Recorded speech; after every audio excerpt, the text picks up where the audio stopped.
How do I turn this off?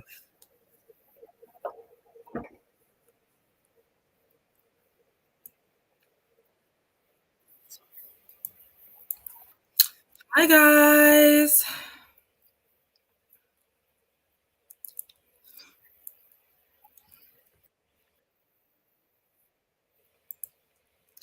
Welcome, welcome, welcome.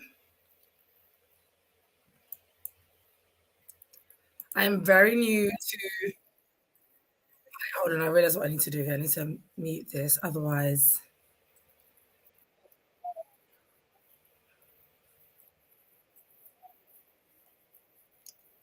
You guys are going to get like an echo every time I speak.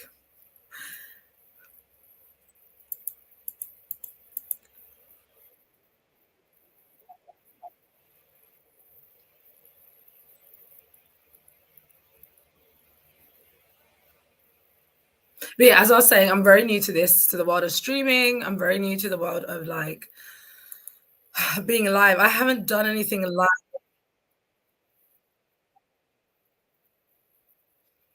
I haven't actually done anything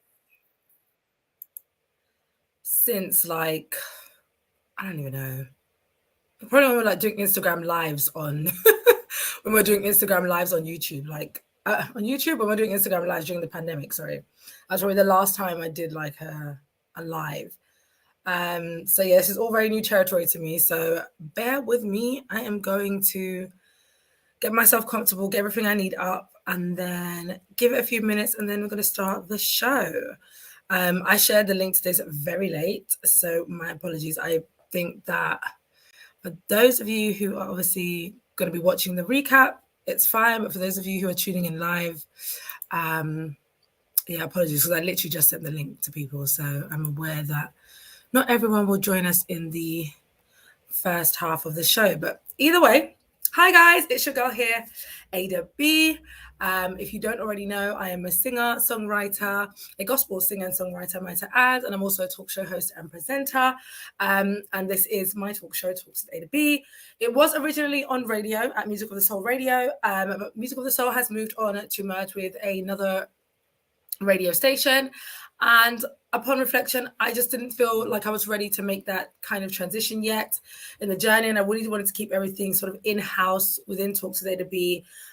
So I think I'm just going to be here for now. I don't know if I will go to another radio station, but I still wanted to have the live function because, you know, over the past 2 years, that's what I've been doing. And it's been working really, really well. People have been really receptive to that. So I wanted to keep the live aspect of the show going. So that's why I'm here on Talks with Ada B's own YouTube channel. If you haven't already subscribed, please make sure you do. And if you do enjoy this stream, then make sure obviously you like and you comment and you share with a friend, share the video with a friend, share the channel with a friend, and come back when we go live again. Today I've got lots to talk about, as you can probably already tell from the title of this video. And I also have a guest. So I'll be having a singer and songwriter on here later on called Wellingta. I'm really excited to get to talk to her about her music journey. She shared one of her new singles with us called No Goodbyes, which features on the Talks with Ada B submissions playlist. Now, the playlist is a big part of the show. It was birthed during the winter of 2022, and it's honestly been my favorite thing, listening to all music from all around the world from different types of artists. And so we've curated a playlist which features different types of music from R&B, neo soul, and sort of like the alternative genres that kind of sit between those. So sometimes you get a bit of hip hop, a bit of rap in there as well. So yeah, the playlist is honestly one I would highly recommend listening to. You're definitely going to find a couple of songs in there that you're going to love, a couple of artists that you're going to love. So yeah, definitely make sure you check that out. If you haven't ever explored this channel, this page, and it's your first time coming across Talks with Ada B, then please do follow the socials at Talks with Ada B, and that's on Instagram, Twitter, and TikTok as well. I am really slacking with the TikTok, I'm not going to lie to you, but I'm going to get there. I'm literally trying my best to kind of find a way to schedule in social media, especially when you're thinking about my personal social media and also the talk show personal social media as well. So it's a bit of a juggle, but I'm trying to find that balance to get everything kind of succinct and a kind of like a schedule going, so there's regular posting, because it is all just me doing it, so I don't have any help at the moment. So yeah, I'm working on it. We're getting there, but yeah, I'm really excited to do this. I'm excited and nervous because honestly I haven't done, like I said, a live since probably we were doing Instagram lives during lockdown. And honestly, when I was doing those Instagram lives, it was because we were all bored. We had nothing to do. We couldn't see our friends. And that was kind of like a way to see our friends, but also to like make new ones as well. There was so much happening on Instagram during that time. So it was really a fun way to kind of just connect with people and communicate with people. So yeah, that's the official introduction for those of you who may have not come across the channel, and a reminder for those who have been tuning in, but, you know, have been away for a while. I've been away for a while, having a little break, a much needed break, might I add. And it's been good. It's been an opportunity to reflect on a lot of things. And I like to do that. I like to take time out to reflect. I think it's really nice when you're kind of like striking while the iron's hot and you're doing loads of different things. But I think it's also equally important to have time to think about what you're doing, you know, to understand, is what you're doing working? Is there areas where you can improve, etc., etc.? So yeah, having the time away from social media was, and just from, I guess, the day-to-day in general was really, really important for me. I needed that downtime to kind of just reset and get back into the groove of things. But yeah, I can't lie to you. I'm going to keep saying it because, like I said, it is kind of nerve-wracking. Like, now that I'm thinking about it, like my favorite YouTubers who I know live stream often, I'm like, how do you do this? This is so nerve-wracking. It's not even like I've got like loads of people tuning in right now, but it's like still like the pressure is on, you know? That's how I feel right now. Anyways, it's neither here nor there. We're going to get the show on the road because it is now 10:07. And like I said, I have a guest later on today, and I really want to make sure that she's able to join us on time and hopefully without any glitches or issues. So yeah, today's show is an interesting one. If you don't know, this show is about uplifting Black women, giving Black women a voice. It's about highlighting Black women in entertainment, so behind the screen and off the screen. But on top of that, we do cover entertainment news. We do talk about entertainment news. And I'm always intrigued in what's happening within the entertainment world. I mean, it's something I've always kind of been interested in since I was a young girl. But I don't like to speculate from a perspective of, oh, let's, you know, gossip, let's banter, let's laugh. I always like to look at what's happening in the entertainment world, what's happening to our favorite celebrities, influencers, and see it as almost like a cautionary tale. You know, when things are going wrong, I think it's a good opportunity for us to peek into areas of our own lives where, you know, we might find that similar things are going on. And what we tend to forget sometimes with celebrities is that they are just people.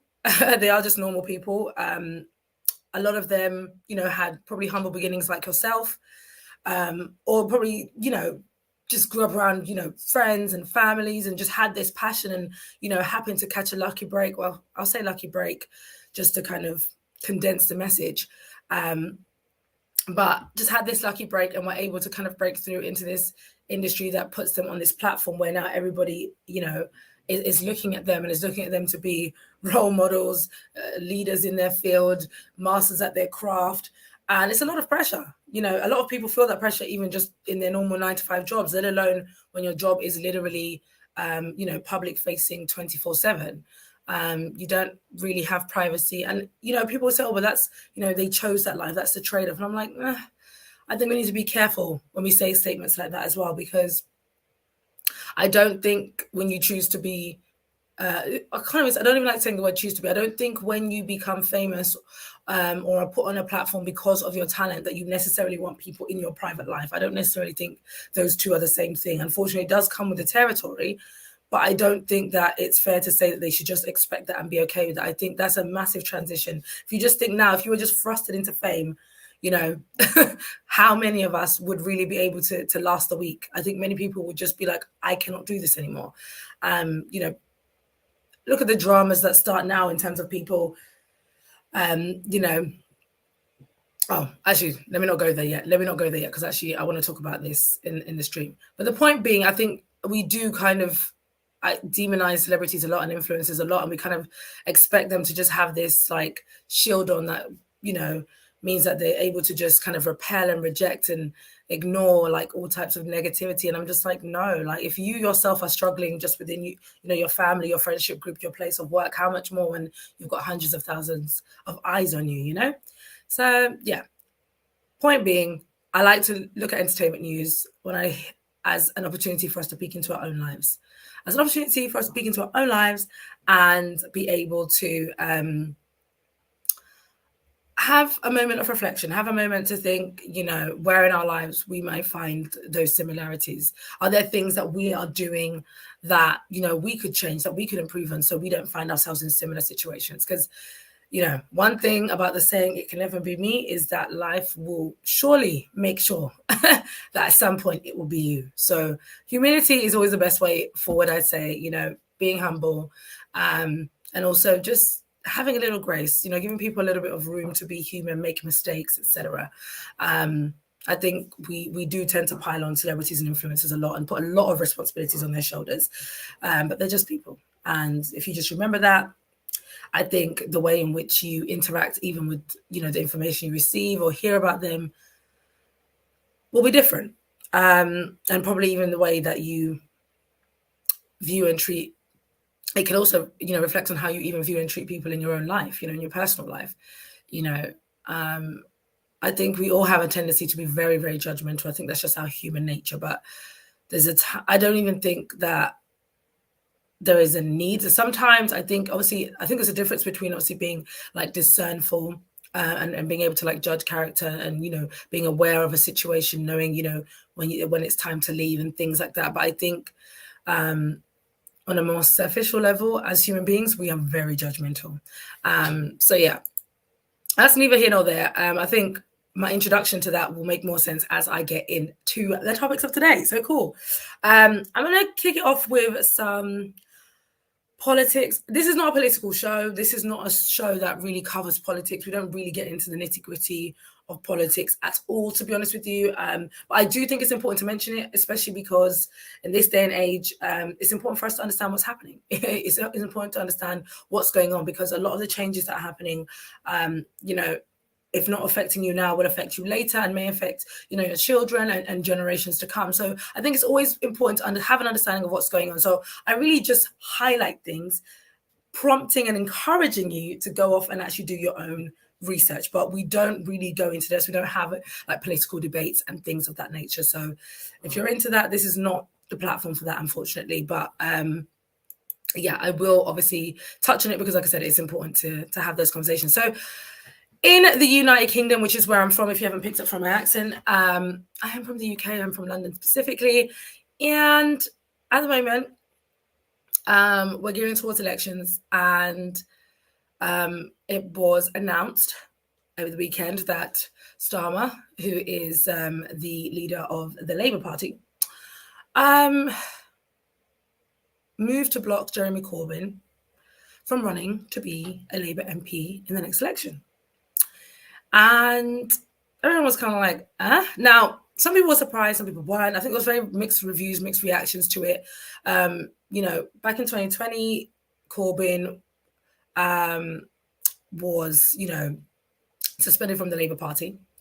And it was kind of Starmer's decision to do so after saying, you know, the scale of anti-Semitism cases in the party, you know, had been dramatically overstated for political reasons. And it was a very contentious time. It was very, very, very contentious time. Like, it was tense. I remember that. I really, really do remember that.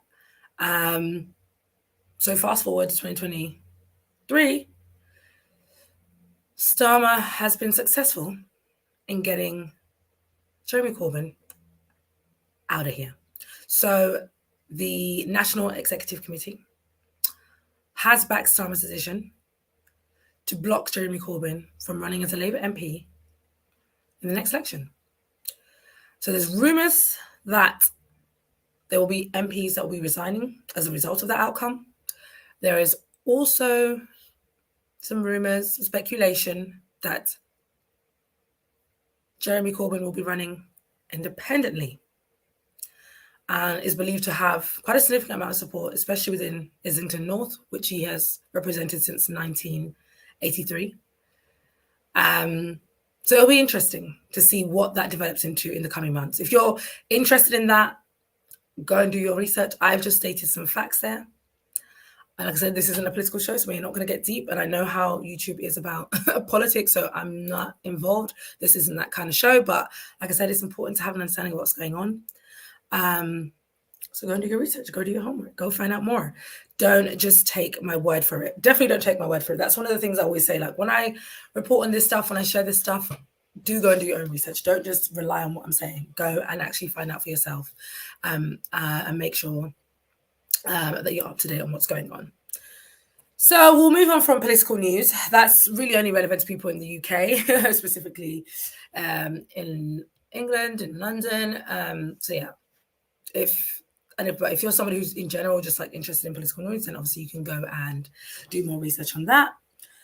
But I want to get into the entertainment news. Now, entertainment news has been crazy. I didn't even know, like, I only like to cover like 4 to 5 stories. I don't like to do too many because it can get really, really long. Like, this can just end up being a whole stream of like gossip. And I like I said, this isn't about gossip. This isn't a gossip channel. Like, we discuss what's going on and we reflect on that in terms of the culture of society and our own personal development. We don't just sit here and kiki and laugh and mock. No way.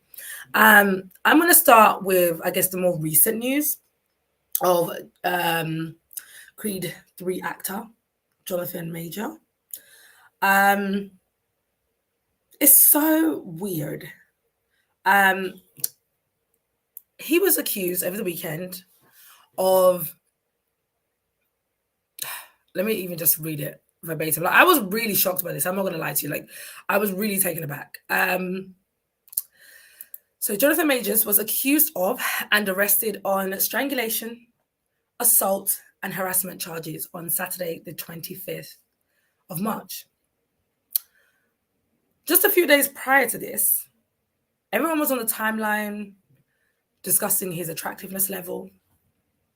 Everyone was on the timeline, specifically men, were on the timeline discussing his masculinity because he was seen in a variety of pink attires in his Ebony magazine shoot spread.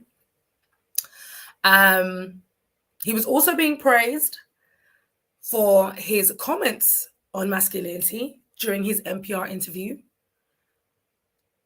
So this kind of just came out of like nowhere. It was sort of like, we've got this really positive role model, this really excellent actor, good looking, charming, just like great personality all round, speaking on masculinity in a way that we haven't heard many men speak on masculinity at all, now be accused of literally assaulting a woman. A couple of days even prior to that, we were all laughing at him and Michael Jordan's interview with, is it called Pay or Wait? I think her YouTube channel is. Yeah, it's called Pay or Wait. And obviously it was part of the Creed 3 promo run. And everyone was kind of laughing on the timeline because him, Jonathan Majors and Michael B. Jordan, when the interviewer left, they were caught checking her out. And then on Saturday, we get this news. His lawyer was very quick to come out and say, we've got evidence that this is all a lie. We've got evidence this is all a lie. We've got witnesses who are there at the scene who can testify that what actually happened, which isn't what the victim is claiming happened. And more importantly, the victim herself has redacted or recanted, her statement. What I found really interesting, half of, what do we call them? Let me just say half of social media. There's one side of social media that was like defending him to the end, and it was that kind of rhetoric of, every time a Black man succeeds, there's always some kind of allegation, accusation, something always to try and bring him down. What happened to being innocent until proven guilty? And a lot of the people that were obviously defending him were men, primarily. But it was interesting because these were the same men a couple of weeks ago, or a couple of days before that, sorry, that were actually emasculating him and calling him all types of slurs because he was seen wearing pink outfits in his Ebony magazine spread. So it was just a bit like, okay, we were just calling him all types of, derogatory things a couple of days ago because he didn't represent masculinity in the way that, appeals to you. And then now you're defending him for allegedly assaulting and attacking a woman. Very interesting. On top of that, yesterday, the 27th of March, he was actually charged. He was actually charged for strangulation, assault, and harassment. And he's due to go, allegedly, he's due to appear in court in May. I'm very confused. I'm very confused and also disappointed. Now, I know a lot of people have said, if the victim has recanted her statement, then surely this shouldn't be a case. This shouldn't be a thing anymore. But the thing is, when someone has been abused or attacked, them recanting doesn't actually mean that the person is innocent or didn't do what they've been accused of. In some cases, it just could be done out of fear, of retaliation. It could be due to manipulation. Because from what we've seen so far, like I said, he's got a really great personality.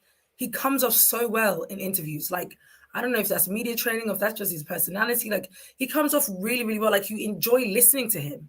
So somebody that is that charming, that charismatic, those kind of personality traits do really coincide with the traits of people who are quite abusive. Not quite abusive, people who are abusive. So I'm like, I'm going to believe the victim. And if they have actually charged him for it, it means that there was some sort of evidence that could stand before a judge. So it's disappointing. I think he's supposed to appear in Ant-Man, which is supposed to be coming out soon as well. So it's just kind of like, I don't know what's going to happen with that. But yeah, I think there's a weird shift at the moment. We kind of went from Me Too to kind of like now a lot of people are sort of just hesitant. I mean, there's always been a hesitancy to believe victims. And we know that is rooted in misogyny. That's historical. But it's weird when people decide who is capable of doing certain things and who isn't. I just think that's very strange, because there are also women that are like, look at him.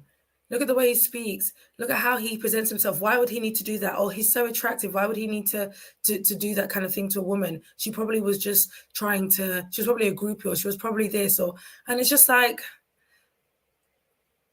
regardless of the circumstances, actually, if he did do this thing to this woman, he committed a crime. And that needs to be the focus here. Not how he looks or how well he presents in interviews, but actually what happened on that night. The police was called and they obviously saw something. There was obviously some kind of evidence that was enough to charge him of those crimes. So, yeah, I just, the issue, like the discussion around women being victims, it's become such a contentious one because it just seems that we're kind of going back to a place of where people don't want to believe victims. And also people are selecting who it is worthy of the label criminal or abuser and who isn't. I don't know if I'm phrasing that in the best way, but I think you know what I mean. So we think it ends there. We're like, okay, He's been charged, so we're going to wait for him to appear in court and see what happens there, if he's going to be proven innocent or guilty. It is a shame, but if he did it, then, I mean, he has to do his time. He needs to be punished. And hopefully this victim will be vindicated. Because at the moment, the way people are going in on her, you would think that this was like some self-inflicted injury or something. It's just very bizarre how people respond to, you know, victims of assault, specifically when they are women.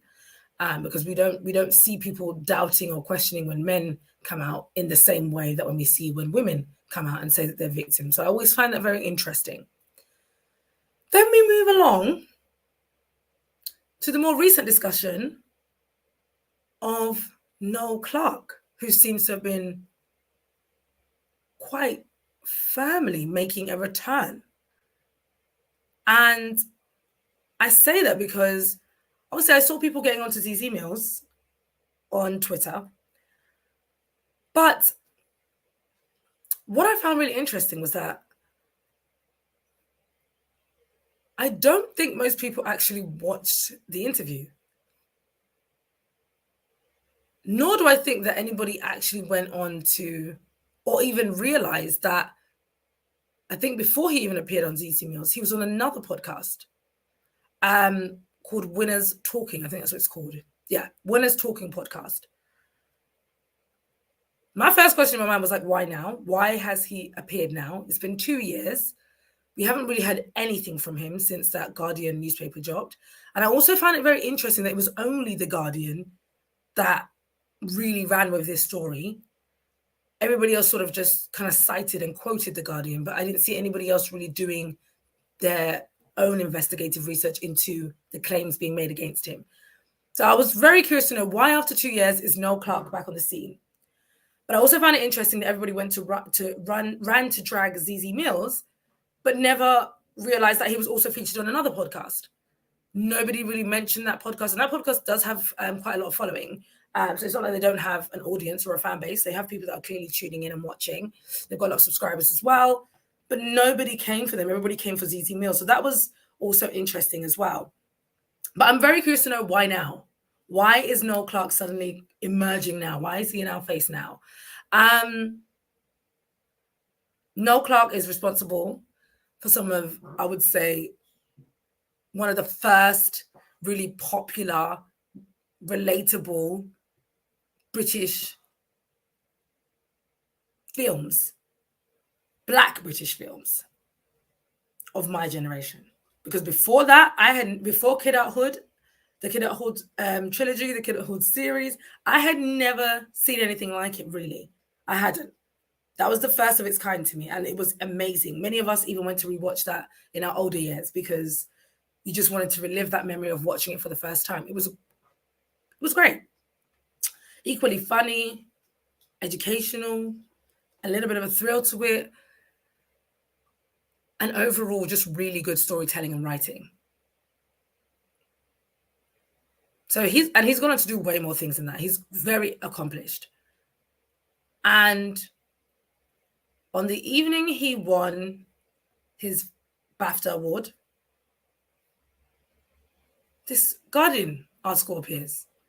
And suddenly he went from being this lauded, well-respected film director, writer, producer to being a bully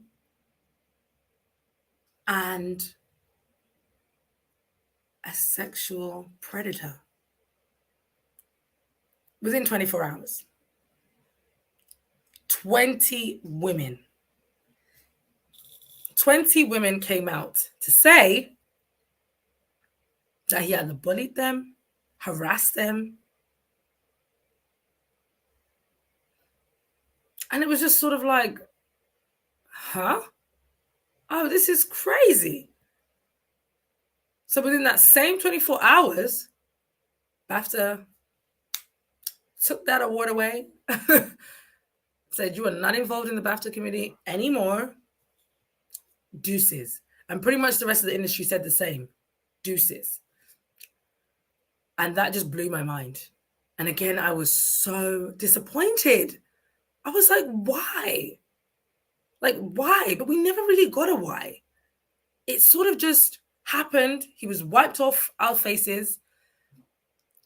And then it just disappeared. We never heard of the story again. We never heard of no police reports, no investigation. We never heard of nothing. We just never saw him. And there was no follow-up into the story or the situation. We just know we have this number of 20 women who have accused him of these things. And I was just like, well, you know what? If he did it, then, boy, he has to face his time. He's going to pay for his crimes. And then this interview with Winners Talking podcast comes out, and then the ZZ Mills podcast comes out. And as we're listening, I'm listening, because I don't know how many of you actually watched it beyond the clips that appeared on social media. I actually went to go listen to the interview because I was just sort of like, why now? Why are we getting this now? Because it would be good to know. I wanted an update on the case, 1.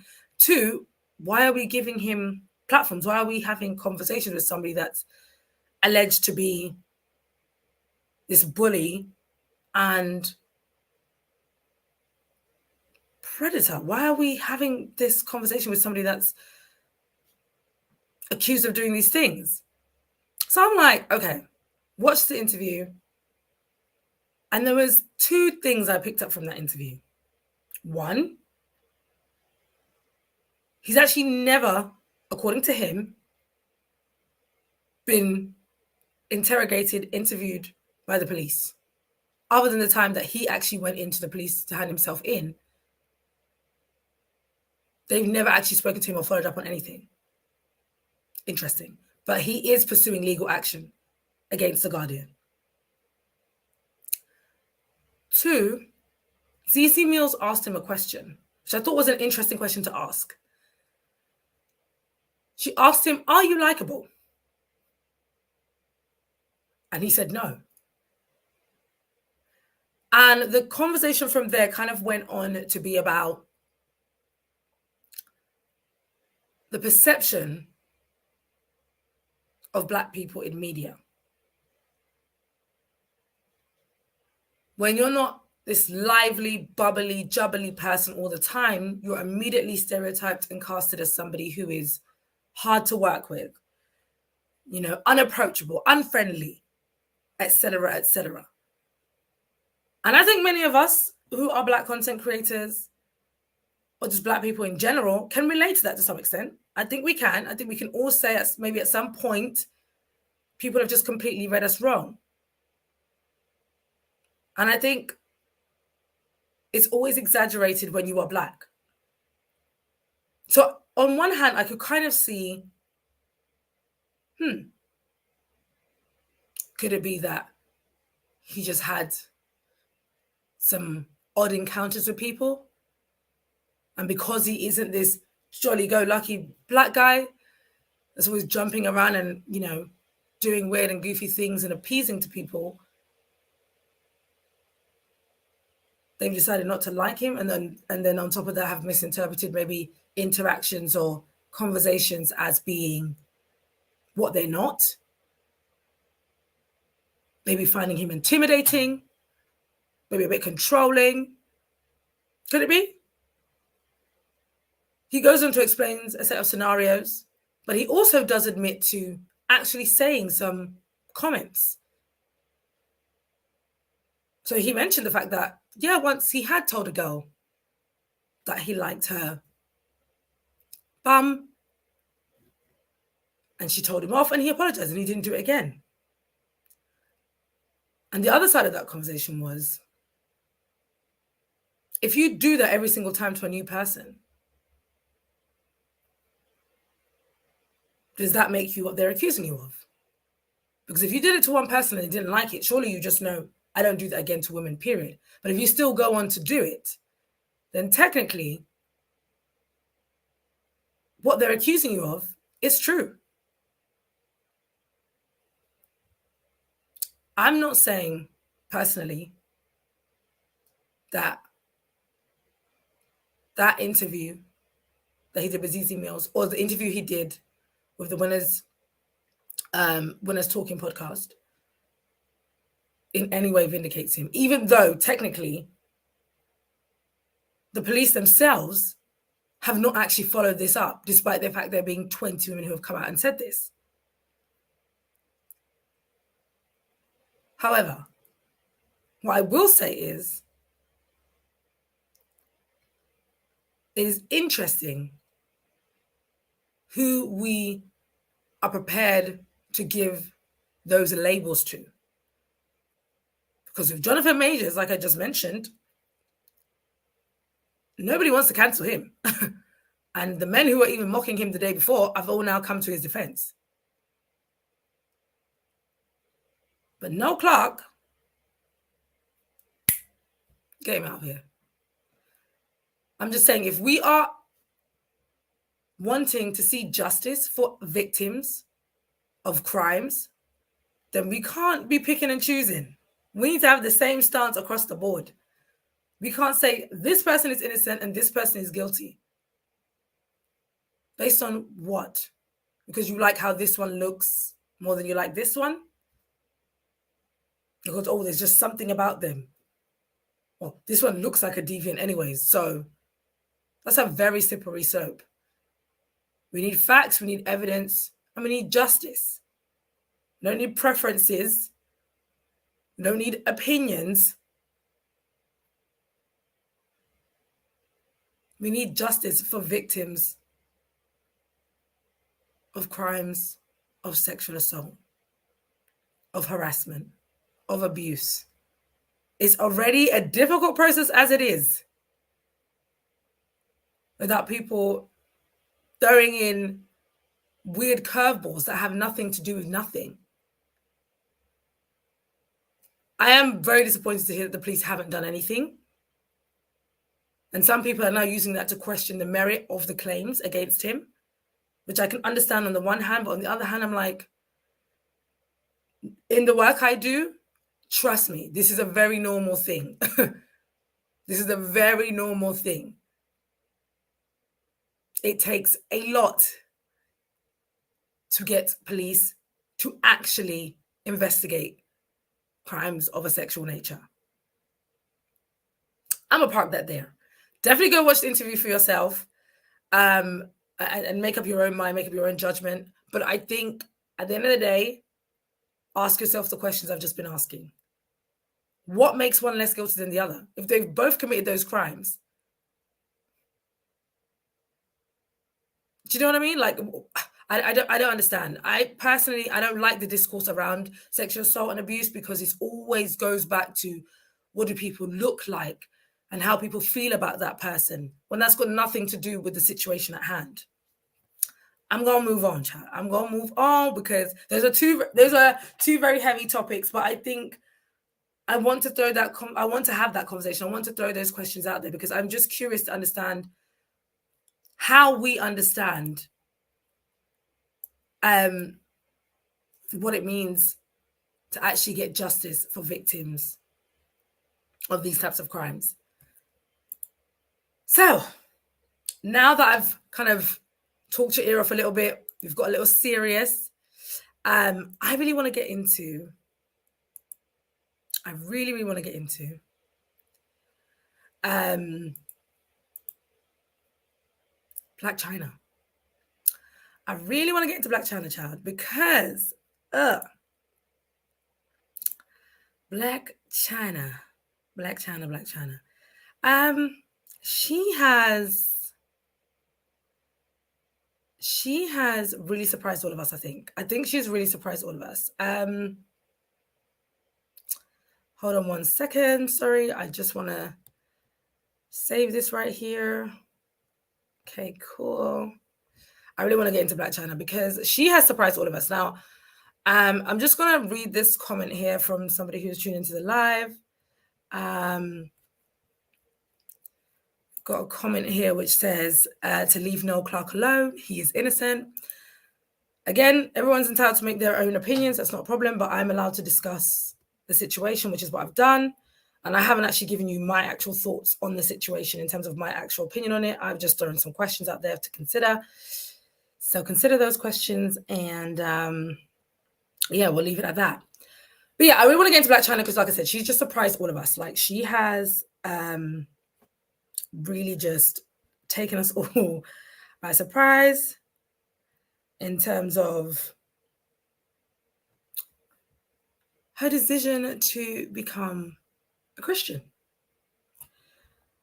When I tell you that was not one of the things I was expecting to see or hear at all, I cannot emphasize it enough.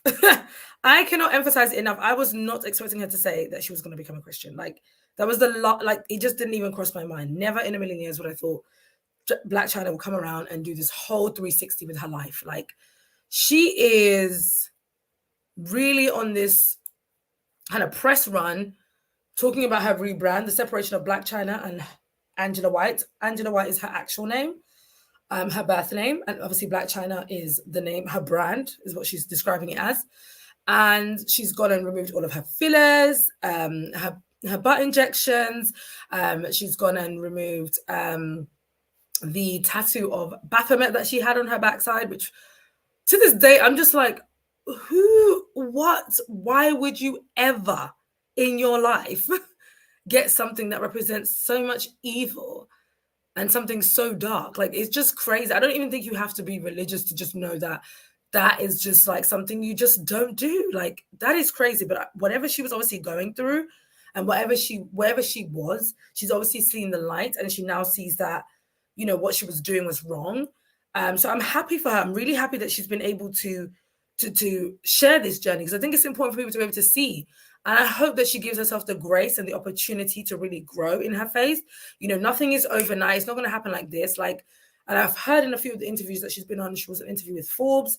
She did the Jason Lee show as well. And she did mention, like, you know, she prays a lot, and she has a sort of like a prayer group who help her really be able to kind of keep her on her journey. And I hope that she continues to have that, because it's not easy. When you're coming from a lifestyle that is so different from the one that you're entering, you have to replace those habits. You have to replace those patterns. So, and that's going to take time. That is going to take time. So I hope she gives herself that time. And I hope we are all able to give her the grace as well, because, you know, the problem with sometimes announcing these things is everyone now expects you to be perfect and like blemish free. Like, you're suddenly supposed to be just like a saint, you know? But it doesn't work that way. And I hope that people understand that, and she herself will understand that and give herself that time to really be able to grow into her faith. So I just think that it just wasn't something that I was expecting to see or hear. But what I've realized, it's not even just Blac Chyna. Brittany Renner a couple months ago, and also Alexis Sky. You may know these people, you may not. They're influencers of some sort. They also denounced their previous lifestyles, their promiscuous lifestyles, and also have decided to give their lives to Christ. And I was just like, what is going on? What is going on? Not that that's an issue. I'm happy when people give their life to Christ. I'm a Christian, so if you want to give your life to Christ, I'm all here for it. I'm going to support it. But I'm just like, what is going on? There seems to be like this shift in influencer culture, and I'm curious to know, is it from a genuine place of wanting to be genuinely saved and free and living a life sin-free, or is it that you want to rebrand because what you were doing before wasn't working? Either way, it's a good rebrand, but I would hope that it would be sincere, because what I don't like is that a lot of these people led their followers and their fans to be like them, to be promiscuous, to get all of this surgery and work done, etc., and then are now denouncing it and saying they regret it, whilst you've led a whole generation of young women and girls to follow behind you. So what I would hate to see is in a couple of years' time, they do the same thing again. Like, it's scary because they have a platform. I know it's not necessarily, I mean, for influencers, I mean, your job is literally to influence. So you do kind of have some kind of, in my opinion, some kind of moral responsibility for what you decide to share. You've got to share something, you've got to stand 10 toes on that. But there is also needs to be an opportunity for them to change. If they've learned something new, they've got new information and they want to do something differently, they should have that grace. It's also your responsibility as a consumer to make your own decisions and to do things based on, not just because somebody's influencing you to, but because genuinely you see the benefits in what they're doing and you think that it'll be beneficial to your life and have a positive impact in your life. So it's just really interesting. It's really, really interesting. Now, in that being said, there is another individual who, when she initially got married, everyone was like, wow, okay, we're here for the change. We love that. She's finally got herself a man who knows her worth. She finally knows her worth. Share the prayer, sis. And I'm sure when I say share the prayer, you already know who I'm talking about. I'm talking about Ciara. When she got married to Russell Wilson, everybody and their mother was like, finally, she picked right, because we know her dating history has been quite public and they haven't been to the best of men. So everyone was like, yes, he's the man who stepped up. He looks after the stepson, which for some reason really annoys Future's fans, even though Future himself doesn't seem to be too pressed about raising his own son. It's always very interesting to me how fans always are so invested in what their faves are doing. It's neither here nor there. And then somehow, slowly but surely, everyone just started to turn on both of them. Men started calling Russell a simp, a wimp, no backbone. He's being dominated in the relationship. He's not the man. He's not a man of the household, and all sorts of other slurs and derogatory terms. And the girls have turned against Ciara. And I'm like, what is going on? Because just a couple of years ago, we were just so happy for these two. Now, they're actually happy and there's been no scandal, no drama, just them literally enjoying married life, doing what lovers do. Everybody's turned on them. Ciara was sharing snippets of her latest single, The Girls, which she stated was a letter to herself. The lyrics mentioning, this is for the girls who are independent. This is for the girls who don't need a man. This is for the girls who have got their own, etc., etc. People are like, Ciara, you're married. You have the life most of us want. Don't sing us this rubbish. I'm like, hold on a second. Because when I heard the song, what I got from it was a woman who doesn't self-identify with men, which a lot of you need, God needs to release you from that bondage. A woman who knows her worth, a woman who has quite literally built a very successful life for herself. And ironically, if you actually kept listening to the song, she does refer to Mr. Russell Wilson, her husband, and how he spoils her. But I guarantee you most people didn't even get that far. They just heard independent woman and don't need no man and started cussing her, calling all sorts of names. And on top of that, the Vanity Fair after party, which was, I think, like 2 weeks ago now, when she was dressed in that see-through mesh dress. That was like a little bit of a tongue twister there. Everybody came for her Christianity, came for her husband. I mean, her husband caught strays left, right, and said, I ain't never seen people so mad at a husband for letting a wife wear what she wants to wear. I ain't never seen anything like it. Russell caught strays, okay? He was getting hit left, right, and center. Everybody was coming for Russell for letting Ciara wear that mesh dress to the Vanity Fair after party. Now, let me say this as well. The theme of the Vanity Fair after party was literally barely there. So I guess wear kind of like scantily clad clothing, which a lot of the women who attended, married and single, wore. Ciara wasn't the only one, but for some reason, it was Ciara that got all the smoke, all of it. I didn't see anybody else catching smoke. It was Ciara. Now, I will say this. A lot of people know Russell Wilson to be a Christian man. And so when they got married to Ciara, it was assumed that Ciara too was going to be a Christian woman, especially because she shared her prayer, the prayer that she made, I think, for 1.5 years before she even met Russell. And she shared it on Summer Walker's album. And the song was literally titled Ciara's Prayer. So there was this assumption that she was going to become this virtuous, holy, woman, always covered, always talking about God etc., etc. And it hasn't quite been that. So to some extent, I can kind of see where the disappointment comes from. It's like, oh, we were hoping you were going to be that role model for Christian women. But you're not. But in the same breath, I'm like, well, why are we judging? We don't know if Russell Wilson is her first encounter with God in terms of her actually building her faith. And as I mentioned earlier, in terms of Blac Chyna, it's her journey. And you need to give people time to do what they need to do. That conviction may not be there now, but it might come later. She might realize, actually, I can still sing my songs. I can still look good, but I don't have to be all out. But then you get the other side of people saying that, why is she still singing? Why is she still making music? Now I'm like, wait, hold on a second. Just because she's married doesn't mean she has to go to be a housewife. And I'm sure she does take care of home. I'm sure she does.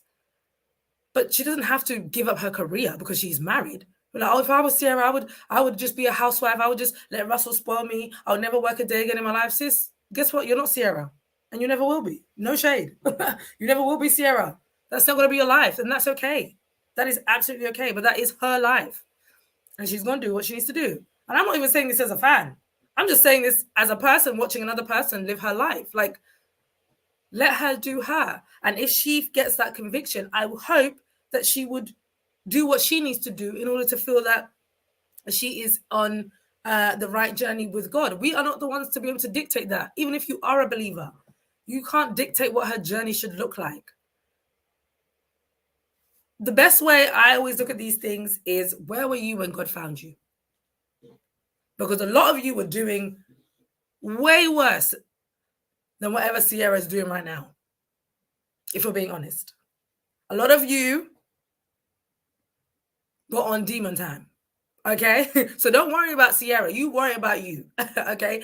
Think about where God has brought you from and where God is trying to take you to. Don't worry about Ciara. Ciara and her husband, they seem happy. And if they are a praying family, I'm sure in time that transition will happen. And she will herself, just like how Blac Chyna is now expressing what she's, feeling internally, eventually maybe Ciara will do the same. And maybe she might not. But either way, it's not really for us to judge. But I just don't like this sudden hate train and dictating of how she should live her life and how she should do her Christian journey. I will say that what I find a lot of people do is they do come out and say, yes, I'm a Christian. I love God. I love Jesus, blah, blah, blah. And then go and do the opposite of everything. But remember, at one point, we were all there. So I think understanding where you've come from, give other people the grace to make that journey, to make that transition over. It takes time. It does take time. It's not an easy thing to do. So yeah, I just find the hate train for Ciara and Russell very, very strange, because if anything, they're probably the most positive and unproblematic Black couple we've had in a long time in terms of in media, in terms of a celebrity status. So I'm just like, just let them be, please. And if you're really concerned, and this is what I don't like sometimes about people, especially some Christians, like, we really need to do better. Like, we really, really do.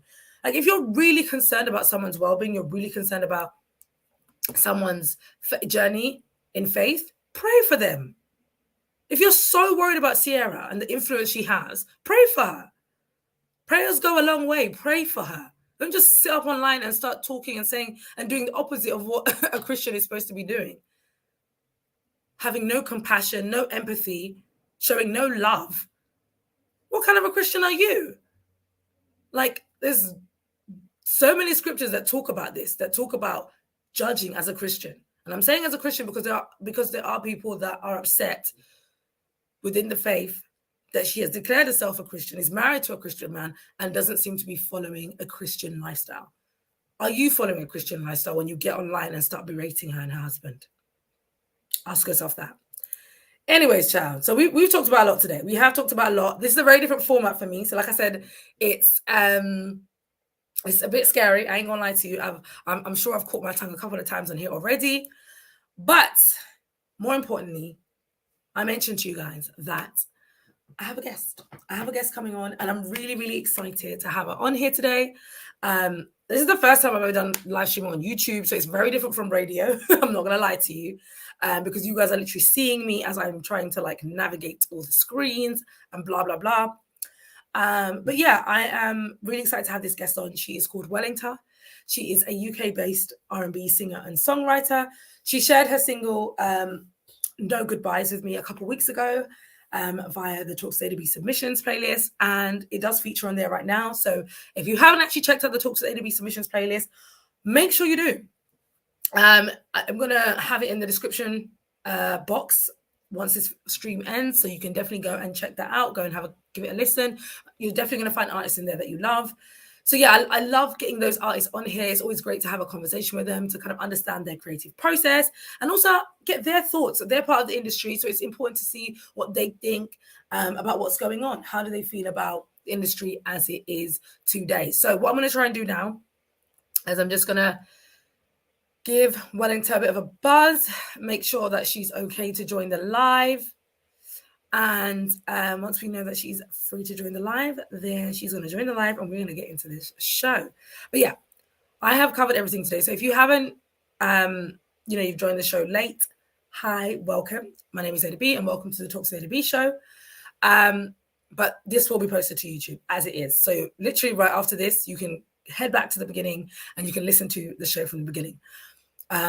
The reason I'm doing like this as well, because I don't want to edit. I'm not going to lie to you. I've got so much editing to do. I genuinely cannot be bothered to say that I can spend any more time editing videos, especially because I have so many more shows coming up. So this is going to be the best way for me to be able to get that out there quickly, neatly, and also gives me time to actually focus on getting other content out as well. Because when you're a one-woman show and you have 9-to-5 jobs, you know, I'm a singer as well.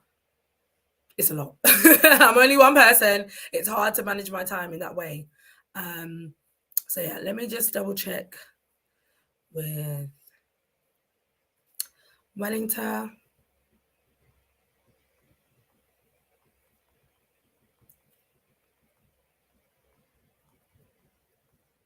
And actually in this time, quick plug, I'm going to share my latest single with you guys. I am a gospel singer and songwriter. My genres are R&B and gospel, but on this particular track, I went all the way to Tanzania, which is where I'm actually from originally.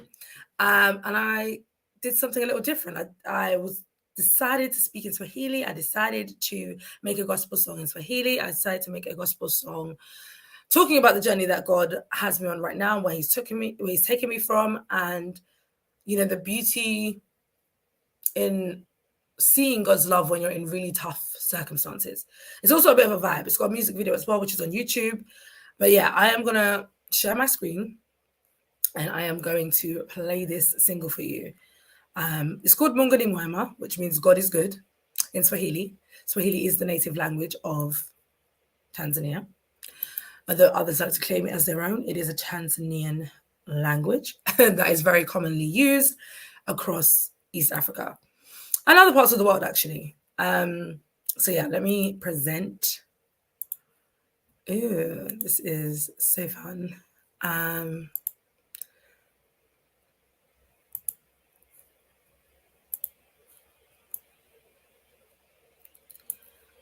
Okay, let's get into it.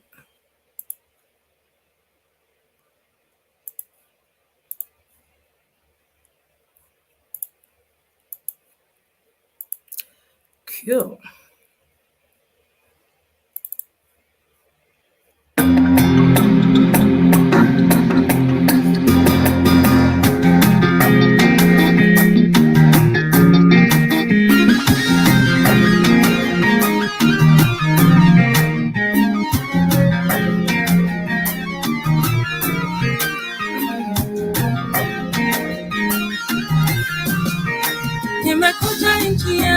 Kutokana na kufanya mambo ambayo hayakuwa mazuri kwangu.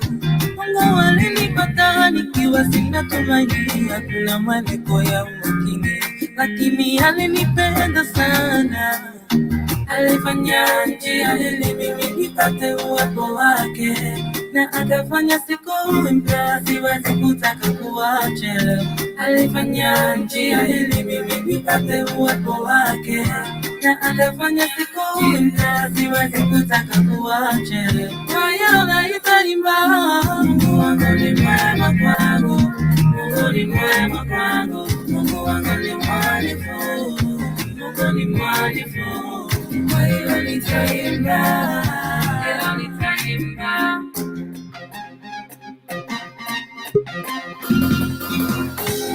Mungu anaposema ndio, cha useme. Mungu wa Mungu ni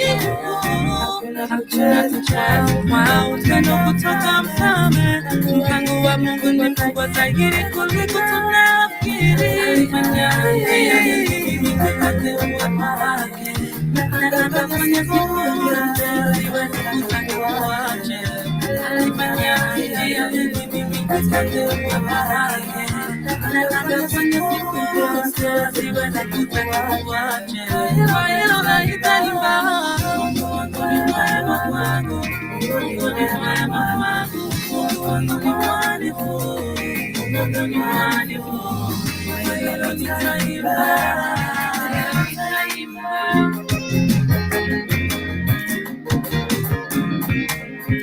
Mungu wangu ni mwema kwangu, Mungu ni mwema kwangu, Mungu wangu ni mwaminifu, Mungu ni mwaminifu. Kwa hiyo nitaimba, leo nitaimba, leo nitaimba, leo nitaimba, leo nitaimba.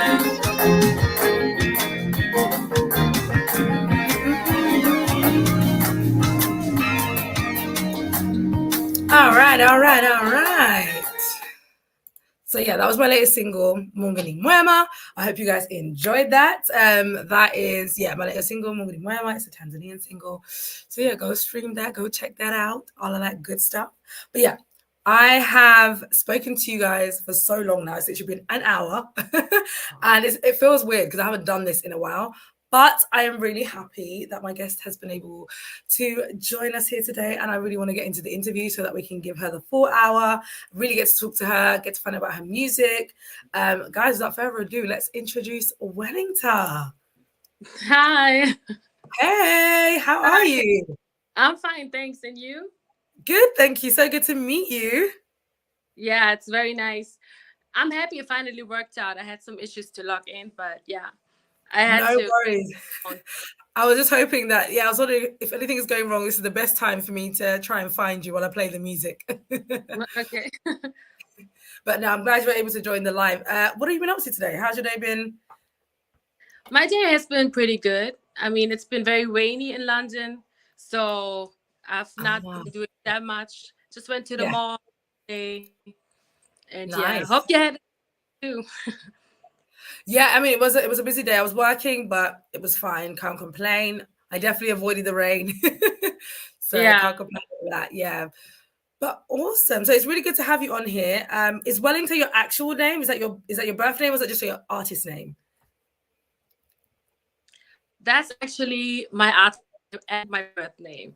It's I love weird, that. Yeah. I have a lot. Yeah, it's my weird name. Love that. So you just decided to kind of stick with your real name. Was there any kind of like reason behind that? Or was it just sort of like couldn't be bothered to think of one up? I don't know. It was always clear for me to use my own name because I don't know, a lot of artists always look for how can I say, unique names. And I've been very lucky that my dad already gave me that name. So yeah, I was like, why not just be Wellington? Love that. So let's start with your latest single, No Goodbyes. Really, really enjoyed that track. So thank you so much for sending that over. And I really want to know more about that track because obviously a bit of the bio regarding it reads that it was actually a song talking about your relationship with God. And I thought that was really interesting. So I would love to kind of unpack more of what kind of inspired this single and where your mind was at when you were writing it. Yeah, absolutely. I just have, yeah, I will hold the camera like this. Yeah, No Goodbyes is actually a song I wrote about God. A lot of people ask me that. A lot of people are like, what is it about? Is it about love? Like, it is about love, but it's about not the love like for a person, but the love of God, the love that I have for God. I Yeah. was just going to the studio and I was listening to, I don't know if you know Mary Mary, probably, right? Like the Yeah, song yeah, I Walking. do.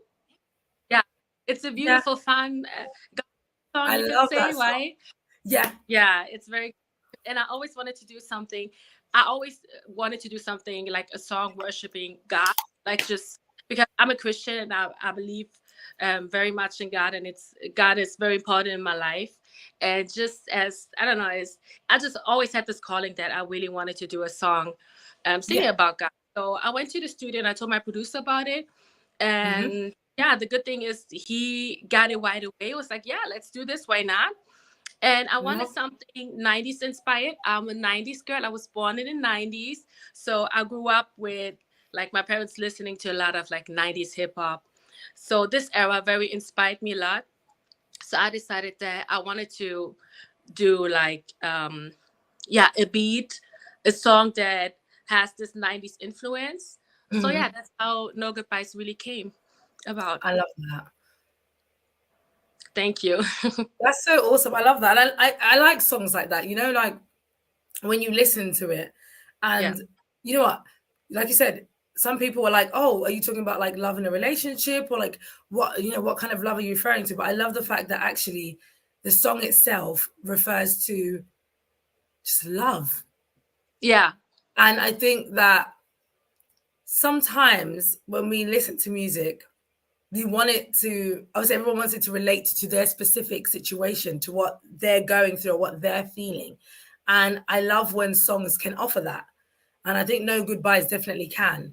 You know, if we're talking thinking about the love of God, if we're thinking about the love of family, of friends and relationships. Absolutely. And I Yeah. think that's what drew me to the song. I was like, I can resonate to so many different situations in my life. So Hmm. that's really, really good. And so you write all your songs yourself. Yes, I write it together with my That's producer, brilliant. Gretchen. Yeah. Uh, yeah, almost like all songs now. I feel like I'm originally from Germany, so Oh yeah, wow. I'm back and forth to the UK.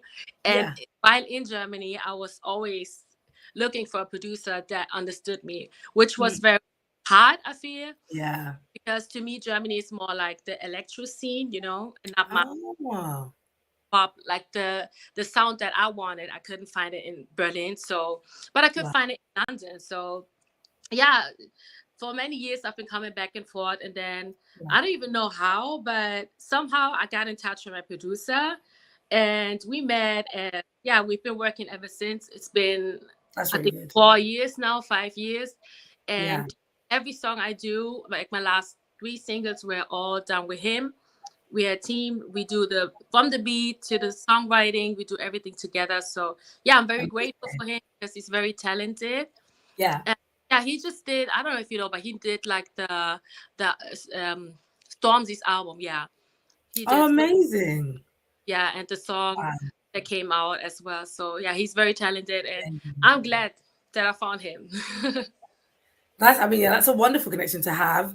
And yeah, clearly you guys work really well together. So Yeah, that's really important as well. I think obviously chemistry when you're working with other musicians, in whatever capacity, whether that's engineer, producer, whether that's live instrumentalist, vocalist, is really important. So yeah, I love that because you can really hear that on the track, you know, your voice, the way it's been mixed, the production itself, it's a solid track. So that's wonderful to hear. So you mentioned obviously being originally from Germany and that you kind of go back and forth between the two. yeah. So I mean, were you always? I mean, so let's just to take it back a bit. When did you realize music was what you wanted to do? Very early, I Mm. went to the mini playback show when I was around 5 years old. Oh So wow! yeah, since I've been a child, my mom was always like, "You've been always singing and dancing." So Yeah, yeah, and with 5, I went to the mini playback show, and ever since, I still remember the day. Like when I don't remember like the day pretty much, but the feeling still. Of course, yeah, stage and everything, and yeah. it's been ever since. Like, yeah, with 5, I went to the mini playback show, Yeah. and then at 10, me together with 2 friends, we did our like dancing group. So yeah, I've been dancing and singing for like my whole life, really. That's so cool. And was that predominantly in Germany when you started, or Yeah, was I that? started in Germany. I was born and raised in Germany, in Berlin. Yeah. And yeah, for originally, I'm of Angolan origin, I'm of Brazilian origin. So I danced a lot of Afro, I danced salsa, Latin dances as well. So yeah, we did a lot of different things. Yeah. And I think before coming to London, I went more, I went a lot to the United States as well. I went to songwriting camps and mingling with different artists and working with different producers.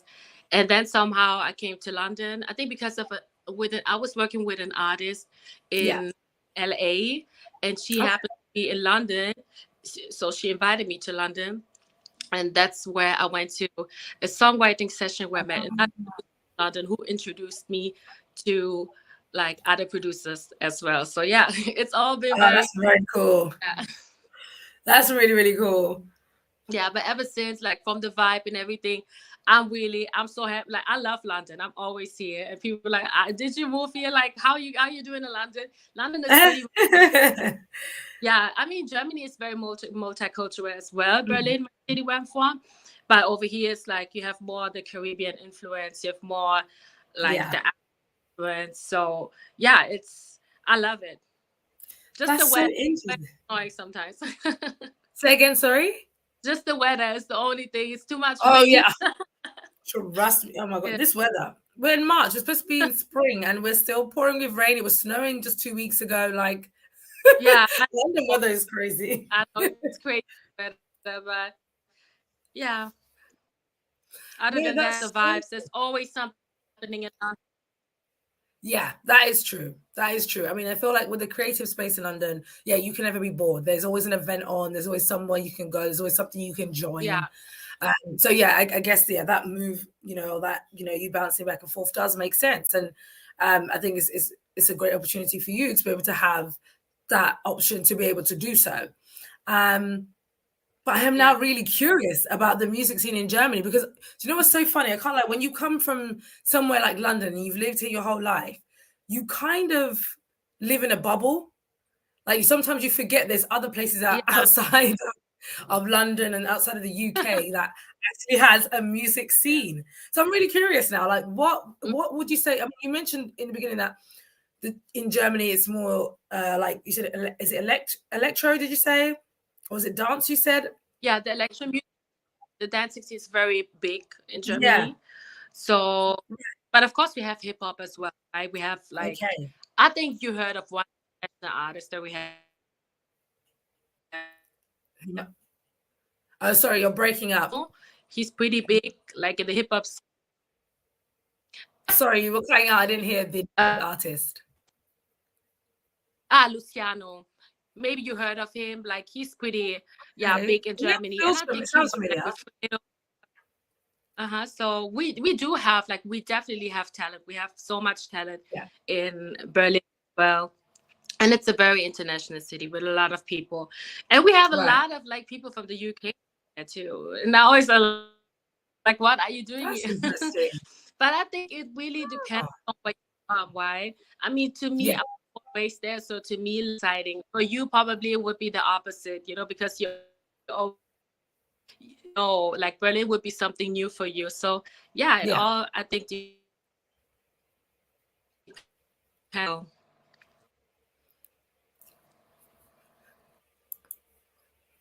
Okay, so you are cutting out a little bit, but I think I caught the end of what you said there.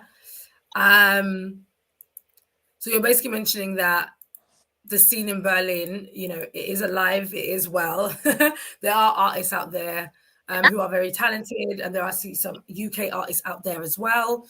And you mentioned, I think, the name of the hip hop artist Luciano, who is, I guess, your most famous hip hop artist out there. So that's really interesting to know. Again, like I said, I think this is me slightly being a bit ignorant, because just being so oversaturated with everything that happens in the city here in London, you just kind of forget there's like other music scenes in other places, which is really why I love this show that I do, because it gives me a chance to learn about these things. Because I think naturally my go-to would be what's popping here and what's popping in America, Well, but you forget there's exactly. Africa, there's Asia, there's the rest of Europe that has talent as well. So would you say then, I mean, it sounds from the age of 5, you've been singing, you've been dancing. So would you say that you've always known you wanted to be a performer? That's essentially who Wellingta is. She's a performer, she's an entertainer, she's an artist. Yeah, absolutely. Yeah, I never had the phase where I was sitting and thinking, what do I want to do with my life? What is my calling? Yeah. I always knew that. And the lucky thing is that I always had parents who saw it, like recognized it when I was young, and who always who always said, like, yeah, go for it, just do it, you know. That's so good. That must be so nice. Yeah, it really is. It must feel so good to have the support of your parents, to be honest, because I think sometimes, especially when you're like in that awkward stage of like finding yourself and, you know, wanting to pursue your dreams and trying to figure out what makes sense, what doesn't, you know, it can be quite, not having the parents' approval can sometimes be off-putting. But when you have your parents' support, you know, and then they're actually aiding in that journey, supporting that journey, be it emotionally, financially, it makes a big difference. It really, really does. Absolutely. So it's really good. Would you say that a lot of your friends as well were kind of on board with the journey, or were they sort of like, because I guess you've been doing it for as long as, you know, most of them would have known you, or was it sort of like, oh, that's weird, why don't you just go and do accounting or something normal? No, not really. The thing is that I'm a Virgo, so okay. I have no idea about star signs, by the way, so do tell us what that means. So I've always been very, how can I say, I've always been very disciplined, and how can I say, I always know exactly what I want in life. And music is, of course, I've always been doing music. It's something that I will always do. I love songwriting, I love performing and everything, and I love being a musician. But of course, I studied as well. You know, I did my bachelor's. So yeah, I did international business management. So I went to uni as well, and I have my businesses. And I just, last year I dropped my candle business as well. So yeah, I'm pretty happy. So many things that I wanted to do, I do. Yeah. And that's something that I would encourage to everyone. Like, don't let anybody put you in a box. You don't have to do just one thing. You can do many things at once. So, and I truly believe in it because I live it. So, yeah. That's really, really good. And I like that you said that, like, not putting yourself in a box, because I think sometimes as well, like, if you've kind of crafted this lane for yourself of being a musician, of being an artist, you know, when people start seeing you doing other things, they're like, gosh, like, do you know who you are? Do you know what you want to do? And it's like, actually, I know exactly who I am and what I want to do. I just have different gifts. I have different talents, different things that I'm interested in. And I think we sometimes forget that people are multifaceted. So you doing your businesses, that's something that you mentioned that you always wanted to do. Did you know that you wanted to do specifically candles, or did you just know that you wanted to have a business? No, the candle business was really a dream. I always wanted, I've always been someone who really loves, like, when I go shopping, I always bought some candles. But there was always something missing. Either the smell was missing, or the look of the candle vessel was missing. So, and I was like, instead of complaining, why don't I do it myself? Love that. That's exactly what I did. So yeah, brilliant. It's one of some of the businesses that I have, because cannot forget, as a musician, especially when you're independent, it's not as easy, especially to do everything, and from the music video to the song production, everything, it costs of course well. And so I understand, of course, a lot of artists who take really their time to drop their next songs or to do things, because it really takes time and money to do things. So that's something we should not forget, the financial aspect of it. that's one of the reasons as well why I have the things that I have, like why I did the businesses to help as well with everything. But yeah, that's definitely something that is important as well. I love that. And I like that you mentioned that about it, it being something that can be quite difficult. Because, I think sometimes people I think especially with social media now, everyone kind of just sees, people just always glammed up, always in fancy locations, always doing these really what seems like expensive video shoots and photo shoots and all of this kind of stuff. But people don't realize how much money goes into that. It's a really expensive industry. Like, it takes so much. It's not just your time, it's not just your effort, it does take your money as well. And I think it's great that you've a lot of the influencers that people see on the internet, they have like other jobs that they don't show. So that's why exactly. Exactly. And it's great because you like you said, you set up your business as another stream of income for yourself to allow you to facilitate to do what you want to do, which I think is amazing. And I'm wondering now, actually, how do you find the time? How do you find the time to balance it all? Like, how do you manage your days? How do you manage your time? Yeah, that's actually a question that a lot of people ask me. Like, how do you do everything? Everything, businesses, uni, music, like with the traveling. I don't know. It's just, I would say everything is really planning, really. I've always been a good planner. That's why I think like Virgos, I've never had problems with planning things, ahead. Yeah. I just feel like you need to plan things ahead, or like have a good schedule so that you get everything and use your check mark, this is done. So without planning, nothing would be like really possible. Or I would get not things done, maybe but no, I would say definitely plan ahead. Yeah, that's really important. So like being able to be organized and knowing what your week looks like, what your month looks like, even in the day, I suppose, as well, like how you start your day to how you end it. That's really interesting. Do you use like your calendar? Do you use apps, or is this like all in your mind?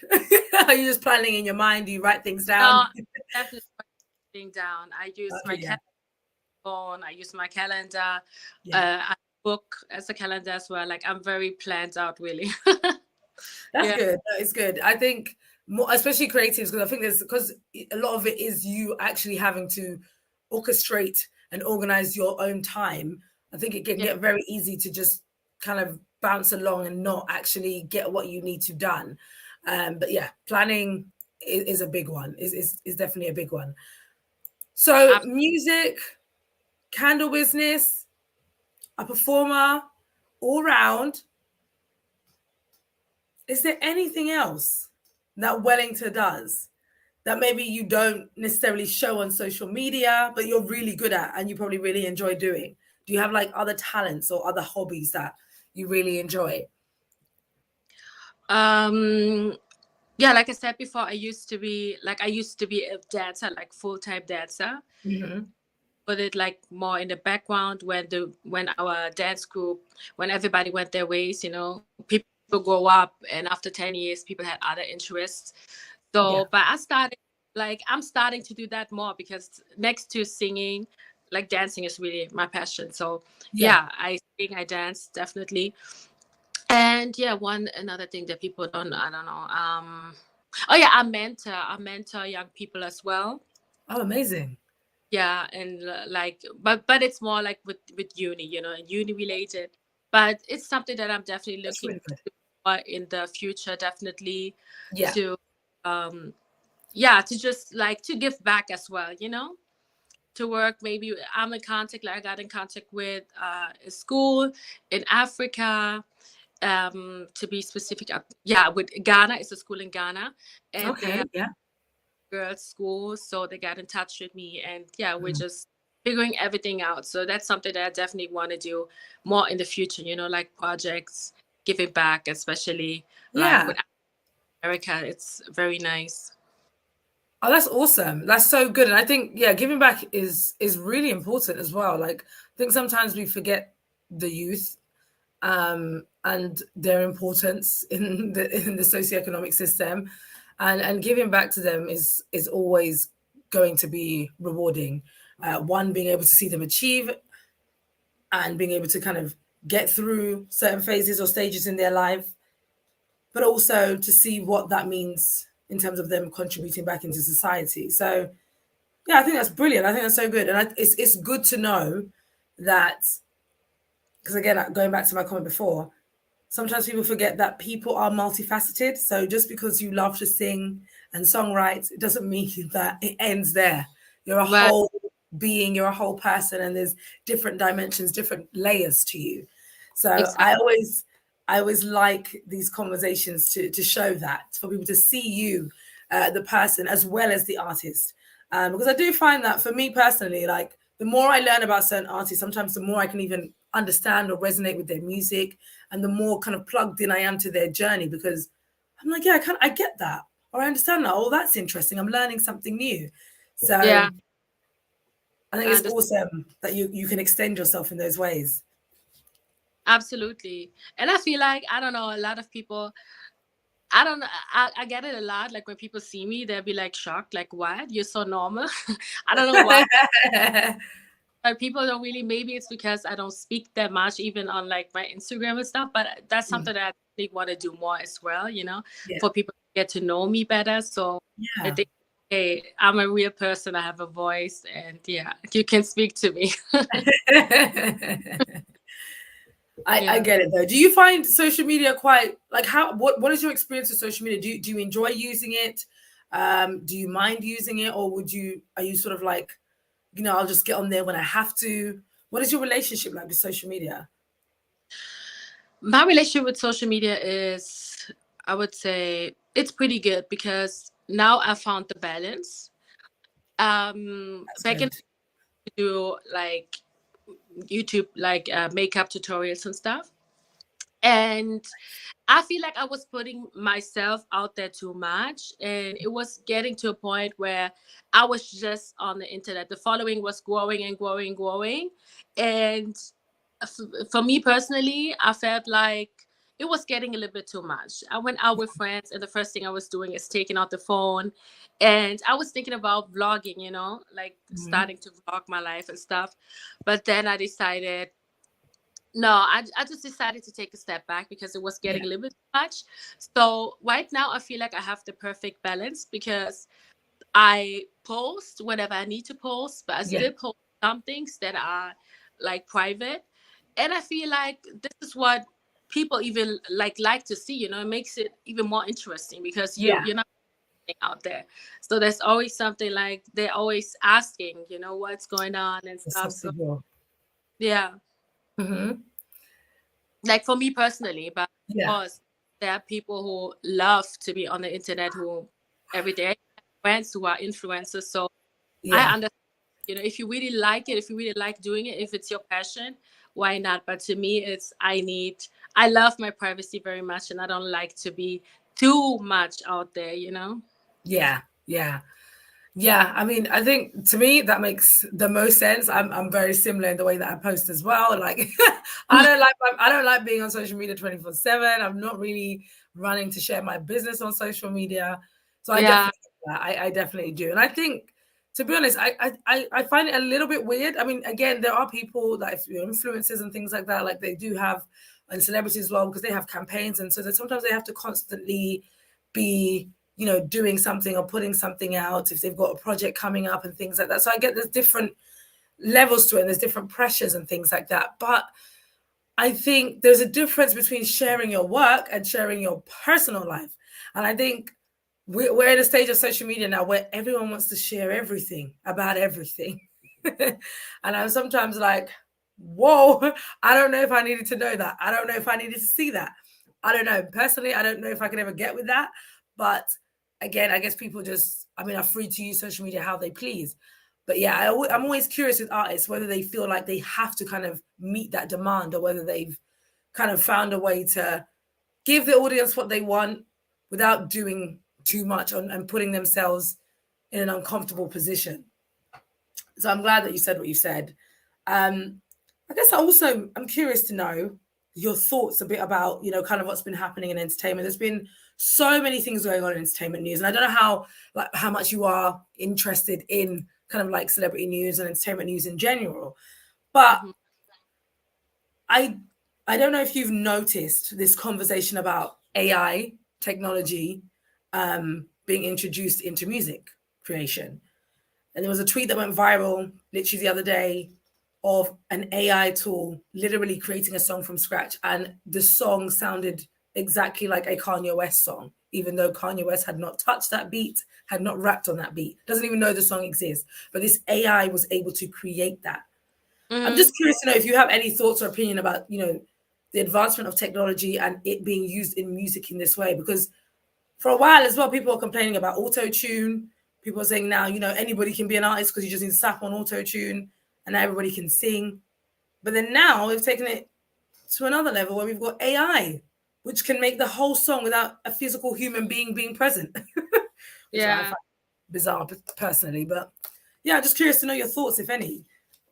It's crazy, but that's the times we're living in. Everything is being more electronic, I can say, really. And it's sad, definitely, because it will come a point where maybe not in our lifetime, but maybe someday, where they won't need people for a lot of things anymore. We have when you go shopping, you can cash out yourself. Yeah. Now with the music, the world is evolving. So it's, of course, like everything has their bad and good side. So yeah, I don't know. I don't think that it's, of course, it's not the same as like, doing it as people doing it, of course. Yeah. But yeah, that's just the world we live in, right? Yeah, it's true. I think, unfortunately, like you said, we are moving to a time where people are literally being replaced with robots. People are being replaced with robots and technology. We're so reliant on technology. Most of us can't actually function without our phones in some capacity. And it's bizarre to me. I was not impressed. I'm not going to lie to you. I was very disturbed hearing it. I just thought, absolutely not. Music is a representation of and a reflection of where we are as a society, as a people. It tells stories. We can listen to music from 10, 20, 30, 40 years ago, and we can get a sense of what was happening at that time in history. It also tells us about people's lives and the journeys they've been through. And AI, I don't want an AI to do that. I'm not going to feel what I felt listening to that does not compare to what I would have felt if I listened to actually Kanye West singing that song, because the soul is missing. Right.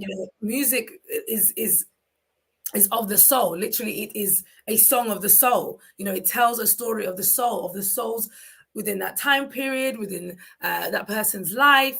And so if we take that away, it's not music, is it? I don't know. I feel like that's just something completely different. It's not the same thing. I don't like the fact that human life is sort of now being seen as equal or lesser to these robots and AI machines. Like, that's crazy to me. I would like to think our human lives are way more valuable than any piece of machine or technology or tool that is being created. So I don't know. Personally, I'm like, take it away immediately. I don't like that. I don't like it at all. But I guess it's, as you said, it's just the world we live in. And sometimes I'm like, human beings, we really can be and have proven to be time and time again our own downfall. Sometimes we're too smart for our own good. We get a good idea and then we want to keep going, and it's sort of like, this works, let's just stick with what works. But what can you do? Wow. Wellingta, thank you so much, so far, for sharing a bit about your journey, a bit about your story. Thanks for having me. Absolutely. Before I end any show, I always love to just play a little bit of a game. Okay. So I hope the game choices are presented to you, were they? I just read about it today. 3 things nobody knows about me. Oh no, 1 thing is weird, and 2. Yes, right? That's it. You got it. So 2 truths, 1 lie. That's it. You got it. Yes. So we're going to play that game. And I'm just going to switch cameras. You just bear with me one moment because I think right now I have frozen for you. So let me just switch cameras.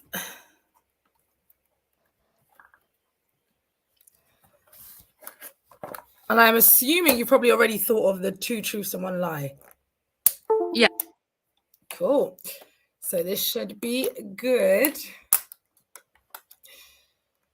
I, so far, have only got 2 of these right. So I haven't been very successful in guessing what the 2 truths and the 1 lie is. But I'm hoping, having listened to you today, having spoken to you, I would have grasped something.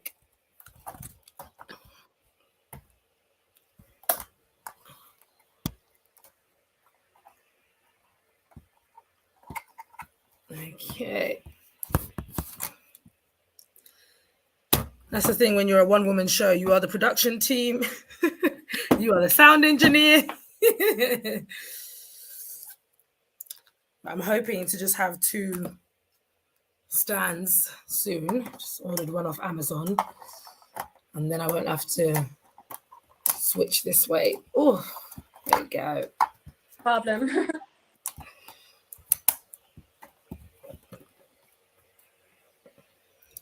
All right.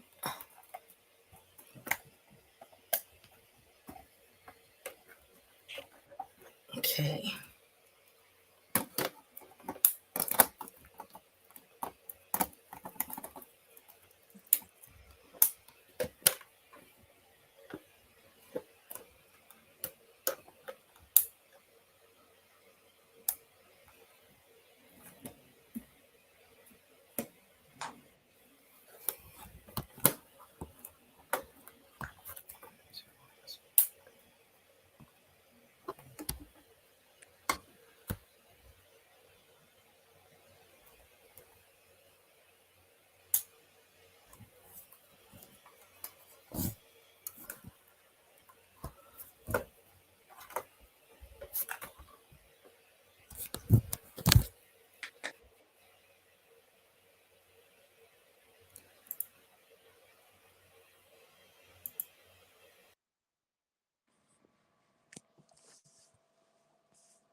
Unfortunately, guys, the camera has decided it doesn't want to do anything anymore.